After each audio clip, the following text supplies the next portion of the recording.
I always wanted to volunteer, and it's been a really important part of my life for as long as I can remember. Even when I was really little, my parents joke about this all the time. They were cutting down trees to make a new parking lot in my 5th grade class, and we were all watching, and I started crying, and because I felt so bad. I'm like, why would someone want to destroy something so beautiful as nature?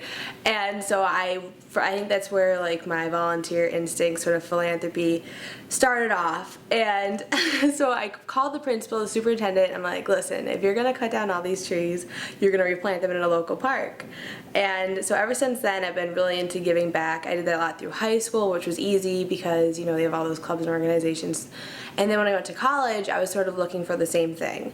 And then I joined Greek life at SUNY Potsdam. And then one day I magically woke up and I was graduating college, and it was scary, and I was like, what am I gonna do with my life? Because I spent so long preparing for what was after college, and the time had come. And I looked into the Peace Corps, but I wasn't sure like if that was for me. I was a little nervous about going away for that far, and my pastoral associate, thank God for her, told me about this organization, and she called Katie and fell in love with her. And so then I read into the program, and then there was this one story about Tim, and I don't know who Tim is, so if Tim's out there, I hope he knows that he really got me into the program.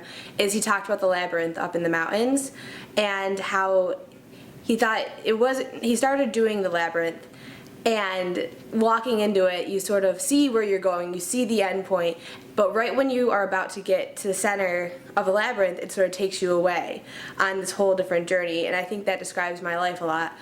I see where the end point is, where I want to be. I want to be successful and happy, but life always takes me on these awesome adventures. I went to California this summer on a wing, and then as soon as I got to California, I found out I was coming here. So I've been taking on some pretty awesome adventures and haven't been led the wrong way yet, so here I am.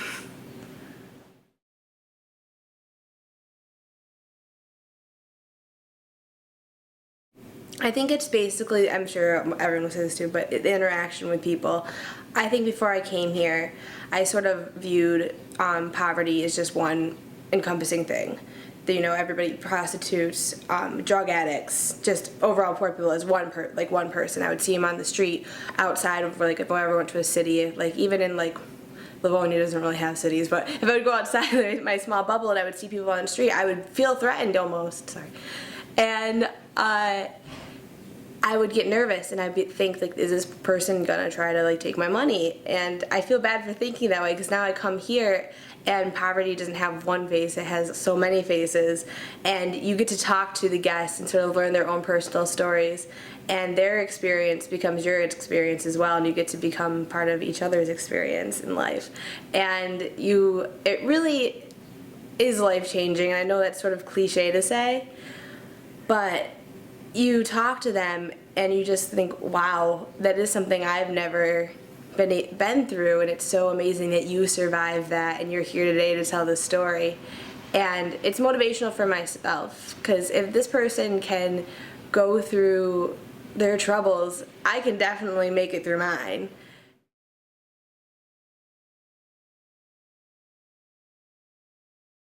The toughest part of FEM is sort of seeing the disparities, because I am very lucky. I'm truly blessed in all aspects of my life, and it's sort of hard for me, and I don't say sort of, it really is hard, to look at someone and be like, how come I'm so blessed and they're so not? Well, they're blessed in different ways, but they have a lot more troubles and struggles in life than I do, and it's hard for me to understand that, and sometimes you just want to cry about it because you don't understand why, and you're never going to know why.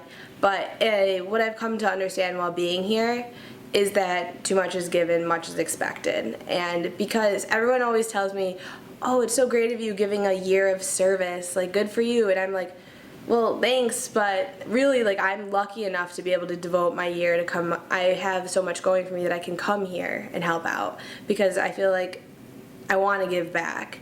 And that is hard too, because you can't save the world in one day, which is difficult for me, because there will be days when everybody, especially now with this weather, everybody wants something and you can't help out everyone, and that sort of breaks my heart.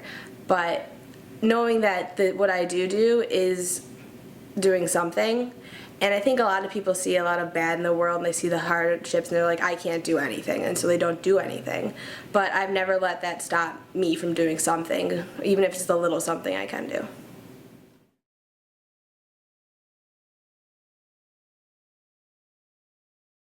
Well, I think that other people, it takes a very special kind of person to want to be here. Someone that's wanting to work hard every day, meet different types of people that you would never expect to meet in your life, and people that are looking for a sort of adventure in a different kind of way, because it's an experience like no other, so you have to be sort of fearless in that aspect. And so I think that if you are that kind of person, that they would enjoy being here because it has the community support. You're going to make awesome friends. Everybody in my community I love so much, and it's really an eye-opening experience. As I said before, it's going to change your life and how you view life. I went up to college a couple weekend, my alumni, what do you call it?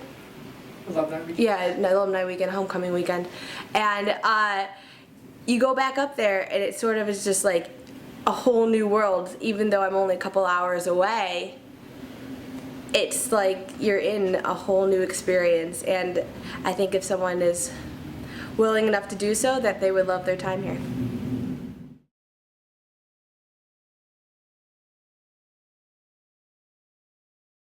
This story is sort of embarrassing, but I always think I am a very optimistic person, and I like to see the best in every situation. That's just how I live my life. So I was busing a couple days ago. It was like a week ago now, and I saw this man with his head down, and I thought this man had fallen asleep at the table. So I walked by him a couple times, and I was like, okay, he's sleeping. I'm like, okay, I'll wake him up. And so I go to lightly be like, sorry, wake up. And the guy he was with said he's praying, and I was just taken back. I'm so embarrassed because I had assumed the worst because of the situation that I had been in, and he was just praying and doing good and just wanting to enjoy his meal. And it sort of just reminded me that there's always something to learn. You have to be positive all the time, and just because certain aspects of your life lead you to think something, to never assume the worst, and to assume the best and see the best in people. And overall, the Inn really does that, because they have people that come to volunteer that are our guests here. We have people that volunteer that don't have the best situations, and there's that saying, never prevent someone from the good that they can do, because people do want to help out and people can go above and beyond your expectations.